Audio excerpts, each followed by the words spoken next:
හක්බල තියනවානි ඇල්ලෙවිල කියලා ගමක්. ඒක හිටියා ප්‍රේමරත්න කියලා මහත්තයෙක් බැංකුවේ වැඩ කරුවේ හක්බන විදුලි සේවා සම්ප්‍රදාය සභාපතිත් වෙලා හිටියා. එතුමා එක්සත් ජාතික පාක්ෂිකයෙක් විදිහට කටයුතු කරන සන්ධි 88 එතුමාගේ නිවසට ජනතා විමුක්ති පෙරමුණ දිගින් දිගටම පැමිණියා.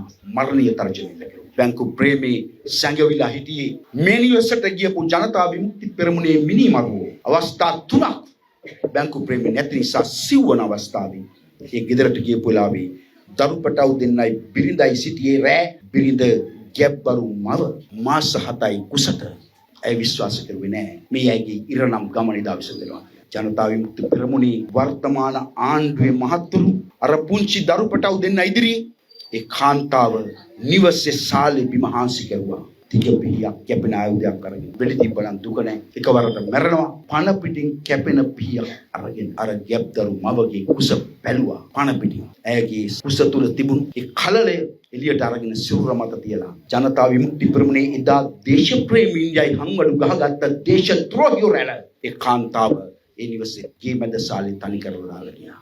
ඇය ජීවිතක්ෂේප වුණා. අදත් හක්මන ඇල්ලිවිල බැංකු ප්‍රේමයේ ඒ නිවසට යන්න. බැංකු ප්‍රේමී තමුන්ගේ ආදරණීය බිරිඳ එදා ජනතා විමුක්ති පෙරමුණේ මිනිස්සු විසින් දේශද්‍රෝහීන් විදිහට හංගඩු ගහලා ධනහිසෙන් උඩට උස්සලා වල දාන්න දුන්නේ නැති නිසා එමනේ කරේ ගෙනියන්න දුන්නේ නැහැ මිනිහ. ධනහිසෙන් පහළට ද්‍රෝහීන් විදිහට හංගඩු ගහලා මැරුවේ. ඇයට ගරු කිරීමක් විදිහට තමුන්ගේ නිවසේ ගෙයි මැද සාලේ සුහුන් කැබ හදලා තමුන්ගේ ආදරණීය බිරිඳත් දරුවා මාස 7 කුස තුල හිටි කලලයක් එහි විඳන් කෙරුවා. අද යන්න පුළුවන් ඇල්ලෙවිල බැංකු ප්‍රේමගේ නිවසට කියලා බලන්න. ගේ මැද සාලේ අදත් ඒ සොහන එලෙසම තියෙනවා. කුසේ හිටපු දරුවා එළියට අරගෙන මරලා දාන්න තරම් ක්‍රූර වෙච්ච අමන අදමයෝ ටික අද මේ රටේ පාලක වෙලා.